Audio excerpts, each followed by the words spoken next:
Hello friends, आप सभी का मेरे चैनल में बहुत बहुत स्वागत है। मैं हूं अंकित सिंह और आप देख रहे हैं exam booster bye Ankit Singh. तो देखिए, आज का जो हमारा टर्न है वो है पॉलिटी का। तो आज हम जो पॉलिटी में पढ़ेंगे वो पढ़ेंगे भारतीय संविधान की विशेषताएं। देखिए, मैं इससे पहले इस टॉपिक से रिलेटेड यानी कि पॉलिटी से रिलेटेड 2 वीडियो और इस चैनल पर डाल चुका हूं। उसमें हमने ये पढ़ा कि भारतीय संविधान का इतिहास क्या है। दूसरा हमने पढ़ा कि भारतीय संविधान बनने की प्रक्रिया, यानी कि हमारे देश का जो संविधान है वो किस तरीके से बना। तो पिछली वीडियो में हमने ये पढ़ा था कि मूल संविधान में कितने अनुच्छेद हैं और अब वर्तमान में कितने अनुच्छेद हैं, कितनी अनुसूचियां हैं, कितने भाग हैं। अब जब हमारा संविधान बनकर के तैयार हो गया तब हम ये पढ़ना चाहेंगे कि इसकी क्या विशेषता है, यानी कि इंपॉर्टेंस क्या है इसकी। तो चलिए, इस वीडियो के माध्यम से हम इसमें 2 आपके टॉपिक कवर करेंगे। एक टॉपिक तो रहेगा हमारा विशेषताएं और दूसरा रहेगा हमारा भारतीय संविधान के स्रोत, यानी कि हमने कौन सा पार्ट कहां से लिया है, यानी कौन से देश से लिया है। ये सारी चीजें हम देखेंगे। तो इस वीडियो को आप लास्ट तक जरूर देखिएगा, ये आपके आने वाले एग्जाम के लिए बहुत बहुत मोस्ट इंपॉर्टेंट है। तो चलिए शुरू करते हैं।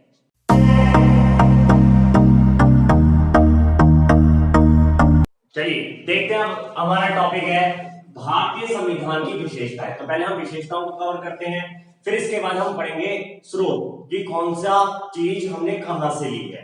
तो देखिए, इसका पहला पॉइंट है सबसे लंबा लिखित संविधान। मैं आपको इस वीडियो में ये बताना चाहूंगा कि देखिए, संविधान 2 प्रकार से हो सकता है, लिखित और मौखिक। हमने जो लिखित संविधान लिया है वो लिया है अमेरिका से, और मौखिक की बात करें तो मौखिक के रूप में जो हमने लिया है वो लिया है ब्रिटेन से। कुछ चीजें हमने ब्रिटेन से भी ली हैं, कुछ चीजें हमने यूएसए से भी ली हैं। तो देखिए, इसके बारे में पढ़ते हैं। मैं आपको बता दूं कि सबसे बड़ा लिखित संविधान किसका हो गया? भारत का। तो सबसे बड़ा लिखित संविधान भारत का हो गया। सबसे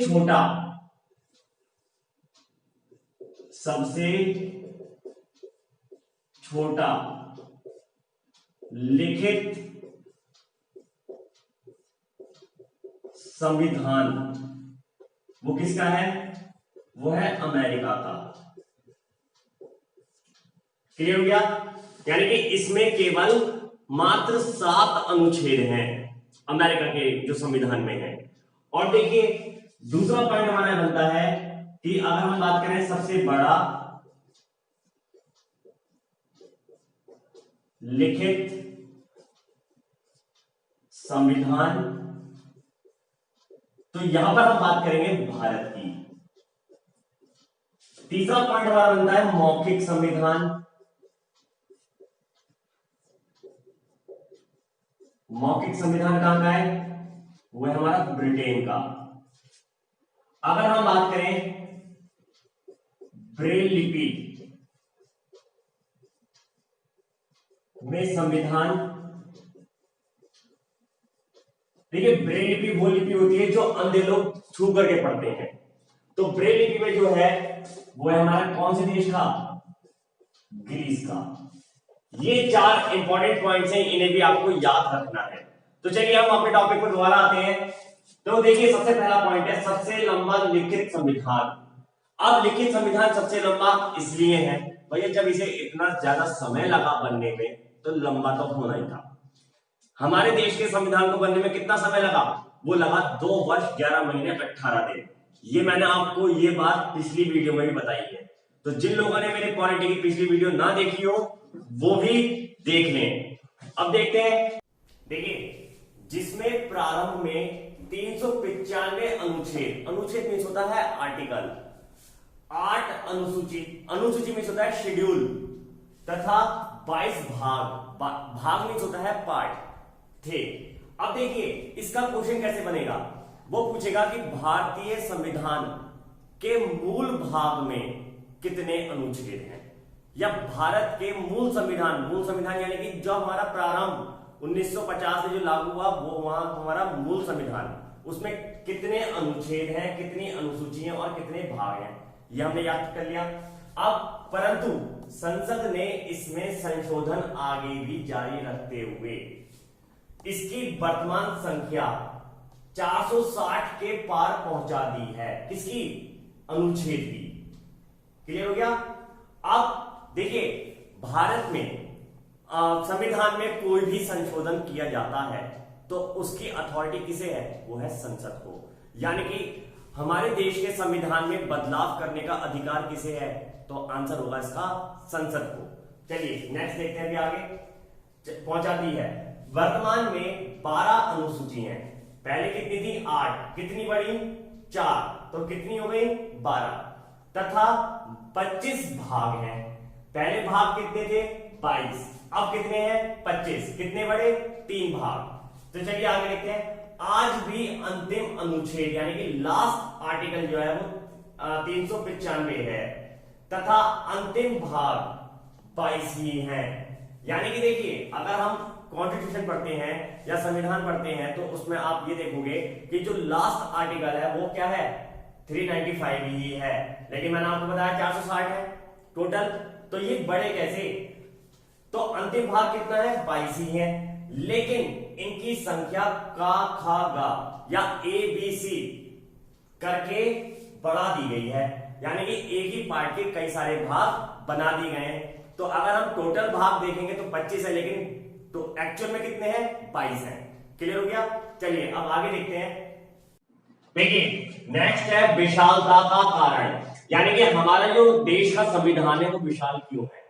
तो देखिए, भारत की विशालता तथा विविधता जिसके कारण कई भाग तो किसी खास वर्ग के लिए बनाया गया है। यानी कि ये देखिए, हम अगर बात करें कि हमारा देश जिस तरीके से विशाल है उसी तरीके से यहां पर प्रत्येक व्यक्ति का ध्यान रखते हुए उसको बनाया गया है संविधान को। अब देखिए, जैसे प्रत्येक जाति वर्ग है उसके लिए भी अपने अलग अलग नियम बनाए गए हैं, वो भी सब किसमें है? संविधान में है। यानी कि प्रत्येक व्यक्ति के लिए संविधान इंपॉर्टेंट बनाया गया है। अब भारतीय संविधान में संघ यानी कि केंद्र सरकार तथा राज्य दोनों का संविधान सम्मिलित है। देखिए, जैसे अमेरिका है, अमेरिका में 50 राज्य हैं, लेकिन वो 50 के 50 राज्य अपने आप में स्वतंत्र हैं, क्योंकि अमेरिका जो है एक तरीके से फेडरल रूप से कार्य करने वाला, क्योंकि उसने कई सारे राज्यों को एक मिला रखा है। तो उन राज्यों का अपना संविधान अलग है, और पूरा अगर हम यूएसए की बात करें तो यूएसए का संविधान अलग है। लेकिन यहां पर क्या है? यहां पर देखिए, राज्यों का संविधान अलग नहीं है, यहां राज्य प्लस केंद्र दोनों का संविधान मिलाकर के एक है, इसीलिए विशाल है यहाँ का संविधान। तो देखिए भैया, इस पॉइंट में हमने पढ़ा कि देखिए, सभी पर जितने भी जातियां हैं हमारे देश में उन सभी के लिए भैया उनको उठाने के लिए, यानी कि उनका विकास हो, उसको सभी को इसके अंतर्गत रखा गया है। प्लस राज्य और केंद्र दोनों का एक ही संविधान बनाया गया है। यानी कि इसमें देखिए, मैं आपसे कहूंगा कि इसमें अगर हमारे यहां पर कोई भी प्रधानमंत्री बनता है या राष्ट्रपति बनता है तो पर्टिकुलर एक धर्म को भैया रिप्रेजेंट नहीं करेगा, वो उसे सभी को एक साथ लेकर के चलना है। यानी कि इसमें क्या है? एकजुटता होगी तभी हम कोई भी चीज को जीतने में सफल रहेंगे।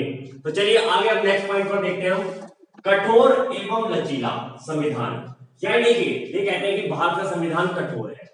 भैया अगर हम इसे कठोर ना बनाते तो हमारे देश के संविधान का तो कोई भी मिसयूज कर सकता था, इसलिए कठोर बनाना बहुत जरूरी है। लचीला इसलिए है क्योंकि इसका राइट्स, इसके जो राइट्स हैं उसका इस्तेमाल भारत का प्रत्येक नागरिक कर सके, इसलिए लचीला है। तो देखिए, इसमें हम पढ़ते हैं, भारत का संविधान ना तो लचीला है ना ही कठोर है, सीधी सीधी बात है भाई, बल्कि दोनों का मिला जुला रूप है, यानी कि आपस में मिला जुला है। कठोर इसलिए है कि इसके कुछ प्रावधानों में संशोधन करना अत्यंत कठिन है, यानी कि उन्हें हम बदल नहीं सकते। चाहे आप संविधान में कोई भी संशोधन ले आओ, लेकिन वो एक तरीके से रिजर्व है, यानी कि जो वो मूल समय में थे वो आज भी वैसे के वैसे ही हैं, उसमें संशोधन नहीं हो सकता।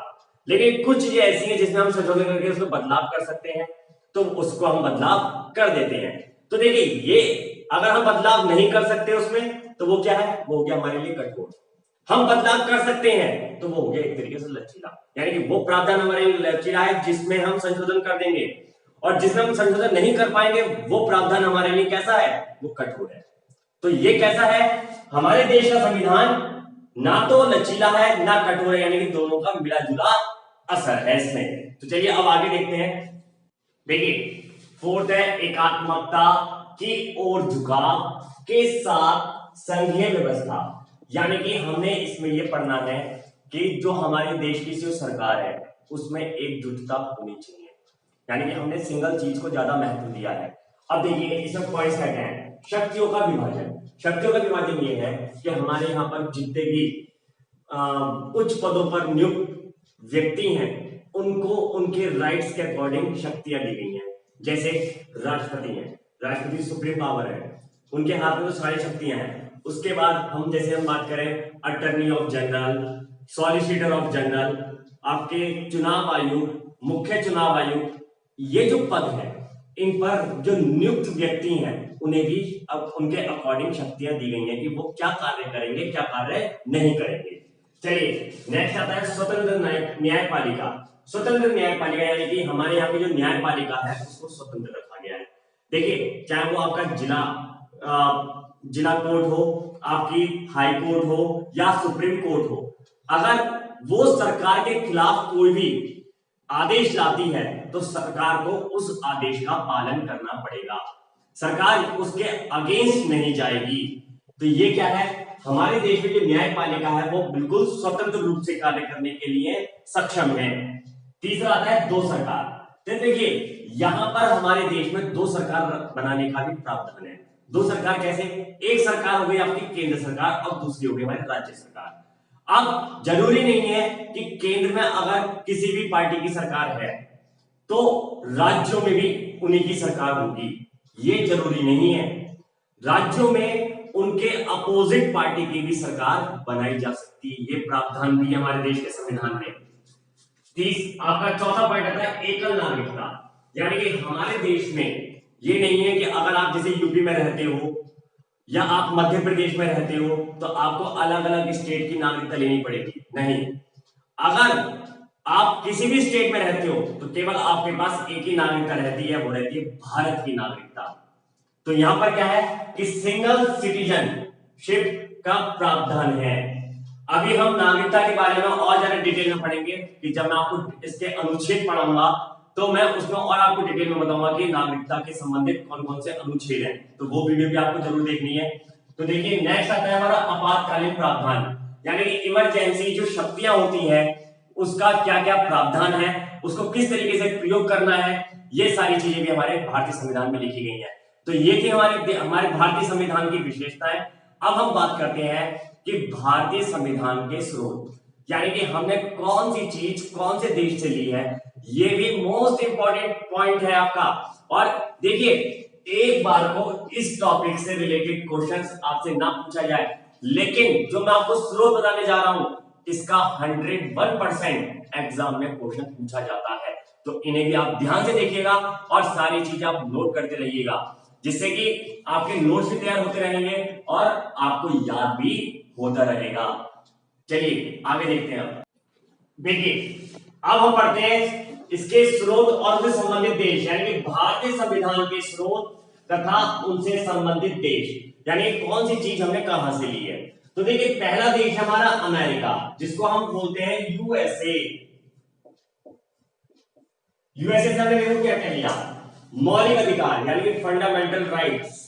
दूसरा न्यायपालिका की स्वतंत्रता एवं निष्पक्षता, यानी कि हमारे यहाँ जो न्यायपालिका है चाहे वो जिला स्तर पर है, हाई कोर्ट है या सुप्रीम कोर्ट है, वो अपना जो भी आदेश है उसे सुनाने में स्वतंत्र है, उस पर किसी भी प्रकार का दबाव नहीं है।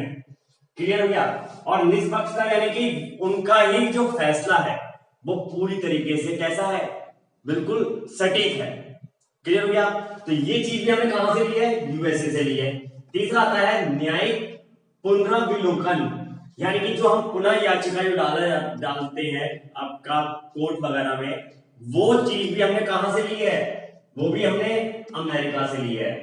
फिर आता है विधि के समान संरक्षण, यानी कि देखिए भैया दो तरीके के लोग होते हैं, एक होते हैं अमीर, एक होते हैं गरीब। अब ये कहा जाता है कि भारत के संविधान में उन सभी को समान माना गया है, यानी कि कानून के सामने ना तो कोई गरीब है ना कोई अमीर है, सभी के लिए कानून बराबर है।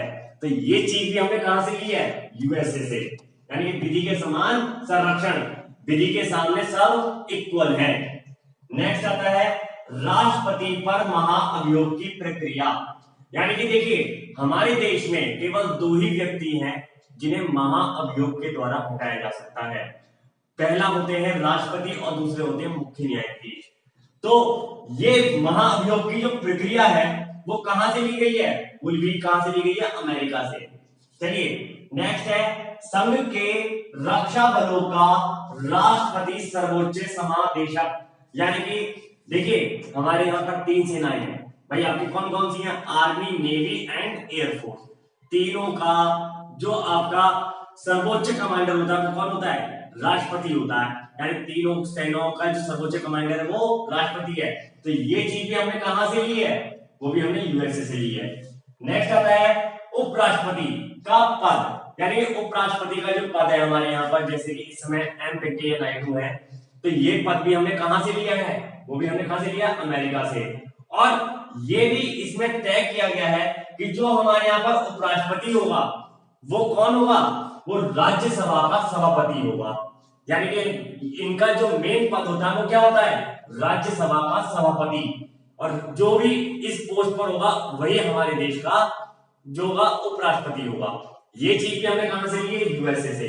चलिए नेक्स्ट है संविधान की प्रस्तावना। ये जो हो रहा है प्रस्तावना, इसको संविधान की कुंजी कहा जाता है। इसके बारे में हम आगे डिटेल में पढ़ेंगे, क्योंकि मेरा जो नेक्स्ट टॉपिक आएगा वो यही आएगा कि संविधान की प्रस्तावना क्या है, उसके क्या क्या पॉइंट्स हैं वो हम अगले वीडियो में देखेंगे वो पूरा डिटेल के साथ। तो अभी हम ये देखते हैं कि संविधान की प्रस्तावना है वो हमने कहां से ली है? यूएसए से। तो यूएसए से हमने कितनी चीजें ली? वो ली टोटल 8 चीजें ली हैं। क्लियर हो गया? चलिए हम आगे देखते हैं नेक्स्ट आपका देश कौन सा है। देखिए नेक्स्ट है हमारा सेकंड नंबर पर आता है ब्रिटेन। अभी हमने पढ़ा था अमेरिका से हमने क्या क्या चीजें ली हैं, अब हम पढ़ते हैं ब्रिटेन से हमने क्या क्या चीजें ली हैं। तो देखिए ब्रिटेन से सबसे पहले हमने ली संसदीय शासन प्रणाली, यानी कि जो हमारे यहाँ पर संसद कार्य करेगी वो किस तरीके से कार्य करेगी, ये सारी चीजें हमने जो ली हैं वो कहां से ली है? ब्रिटेन से। इस क्वेश्चन को कई बार आपका एग्जामों में रिपीट कर चुका है वो, कि भारत ने संसदीय शासन प्रणाली कौन से देश से ली? तो आंसर है इसका ब्रिटेन। चलिए नेक्स्ट है एकल नागरिकता, ये भी मोस्ट इंपॉर्टेंट है कि एकल नागरिकता यानी सिंगल सिटीजनशिप जो हमने ली है वो कहां से ली है? वो भी ब्रिटेन से ली है। तीसरा आता है विधि निर्माण प्रक्रिया, यानी कि हम भारत में कोई भी नया कानून बनाते हैं उसका क्या प्रोसेस होता है, यानी कि देखिए विधि मींस होता है यहाँ पर लॉ, तो लॉ बनाने के लिए क्या निर्माण प्रक्रिया होती है, क्या प्रोसेस होता है, ये भी चीज हमने कहां से ली है? ब्रिटेन से ली है। फिर चौथा आता है एकीकृत न्यायिक प्रणाली, यानी कि सभी को एक समान मानना है हमें न्याय के लिए, वो भी हमने कहां से लिया है? आपका ब्रिटेन से। चलिए नेक्स्ट आता है हमारा नेक्स्ट आपका जो कंट्री है वो है हमारा आयरलैंड। आयरलैंड में सबसे मेन जो पॉइंट है हमारा वो है नीति निर्देशक तत्व, यानी कि जो हमारे यहाँ पर प्लानिंग वगैरह होती है उसका फंडामेंटल हमने कहां से लिया है? वो लिया है आयरलैंड से। ये मोस्ट इंपॉर्टेंट है कि हमने नीति निर्देशक तत्व कहां से लिए? वो लिए आयरलैंड से। नेक्स्ट है राष्ट्रपति के निर्वाचन मंडल की व्यवस्था, यानी कि जो राष्ट्रपति चुनाव होता है उसमें कौन कौन आपका वोटिंग कर सकता है, या उसके निर्वाचन मंडल में कौन कितने सदस्य हो सकते हैं, ये सब तय जो किया गया है वो हमने कहां से लिया है? वो भी हमने कहां से लिया? आयरलैंड से। नेक्स्ट है संसदीय पद्धति के शीर्ष पर निर्वाचित राष्ट्रपति, यानी देखिए हम राष्ट्रपति को भी चुनते हैं है ना, और लोकसभा के माध्यम से प्रधानमंत्री को भी चुनते हैं, विधानसभा के माध्यम से हम मुख्यमंत्री को चुनते हैं, लेकिन इन सब में जो सबसे बड़ा पद माना गया है वो राष्ट्रपति का माना गया है। ये चीज भी हमने कहां से ली है? आयरलैंड से ली है। मैंने कहा ना संसदीय पद्धति के शीर्ष पर, यानी कि जो भी संसद में आपकी जो भी प्रोसेसिंग है उसके टॉप पर कौन है? राष्ट्रपति है। नेक्स्ट आता है राज्यसभा में साहित्य विज्ञान, कला एवं समाज सेवा में विशिष्ट योगदान करने वालों का मनोनयन। यानी कि इसका मतलब यह है कि राज्यसभा में आपका कुछ मेंबर्स ऐसे होते हैं जो राष्ट्रपति द्वारा चुने जाते हैं, और वो किन किन क्षेत्र से हो सकते हैं? आपका literature, science, arts and social worker.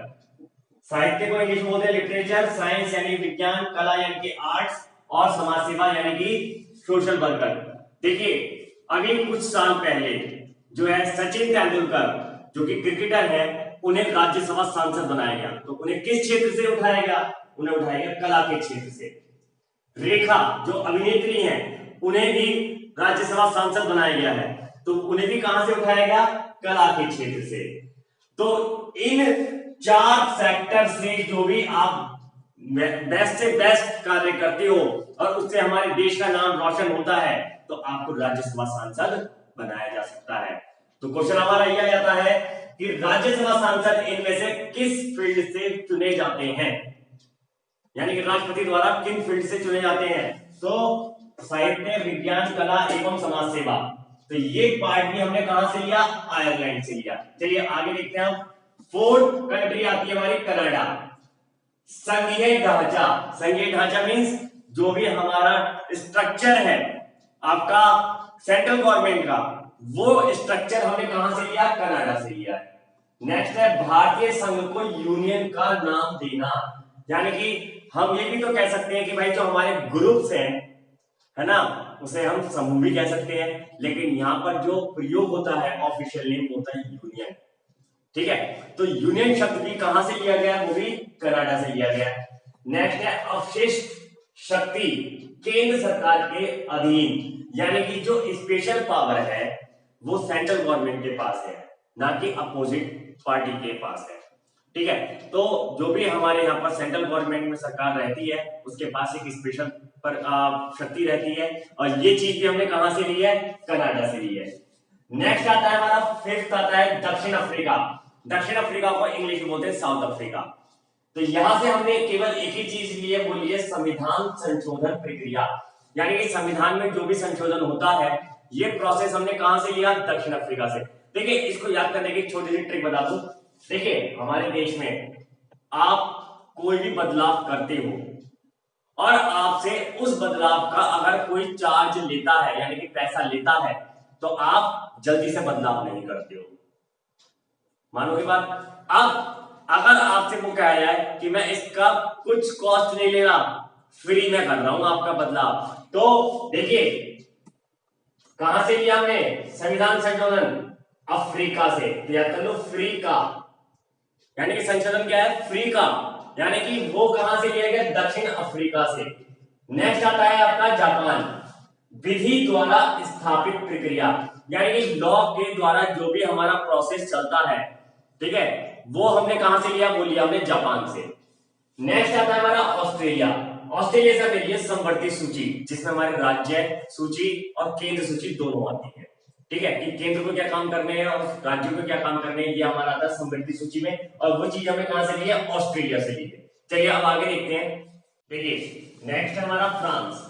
France में लिए गणतंत्रात्मक शासन व्यवस्था, यानी कि जो हमारा देश रिपब्लिक हो गया 26 जनवरी 1950 को, उसके बाद की जो व्यवस्था है वो कैसी होनी चाहिए, तो वो जो व्यवस्था है वो हमने कहां से ली है? फ्रांस। अब देखिए गणतंत्रात्मक जो गणराज्य होता है वो क्या होता है? जो देश, जिस देश में राष्ट्रीय अध्यक्ष वंशानुगत नहीं होता, यानी कि पीढ़ी दर पीढ़ी वाला नहीं होता, निर्वाचित होता है, यानी कि इलेक्शन के माध्यम से चुना जाता है, वो देश कैसा होगा? होगा गणतंत्रात्मक। अब देखिए वो व्यवस्था हमने कहां से ली है? फ्रांस से ली है। नेक्स्ट हमारा आता है जर्मनी। जर्मनी से हमने लिए आपातकालीन शक्तियां। आपातकालीन शक्ति यानी कि इमरजेंसी जो हमारी पावर्स हैं वो हमने कहां से ली? वो लिए जर्मनी से। नेक्स्ट आता है सोवियत संघ। सोवियत संघ को वर्तमान में हम रूस के नाम से जानते हैं, यानी कि इंग्लिश बोलते हैं रशिया। यहां से हमने लिए मूल कर्तव्य। ये भी आपका मोस्ट इंपॉर्टेंट है कि मूल कर्तव्य हमने कहां से लिए गए, यानी डायरेक्टिव प्रिंसिपल्स जो हमने कहां से लिए गए हैं, वो लिए हमारे सोवियत संघ या रशिया से। तो देखिए ये था हमारा आज का कंटेंट। अगर आपको ये अच्छा लगा हो तो इसे आप लाइक कीजिएगा, शेयर कीजिएगा, और अगर आप मेरे चैनल पहली बार आए तो इसे सब्सक्राइब जरूर कीजिएगा।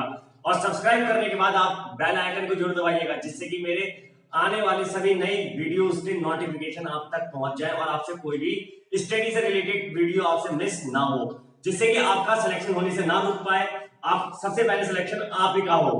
तो जल्दी से आइए मेरे चैनल पर और मेरे चैनल को सब्सक्राइब कीजिएगा। अगर आप इन सभी टॉपिक्स के पीडीएफ या टेक्स्ट फॉर्म में भी अगर नोट्स चाहते हैं तो आप मेरे टेलीग्राम चैनल को भी ज्वाइन कर सकते हैं, जिसका लिंक मैंने इस वीडियो के डिस्क्रिप्शन में दिया है। तो जल्दी से इन दोनों चीजों को आप सब्सक्राइब कीजिए। चलिए ये था हमारा आज का टॉपिक, फिर अगले टॉपिक में एक नए टॉपिक के साथ मिलते हैं, तब तक के लिए नमस्कार।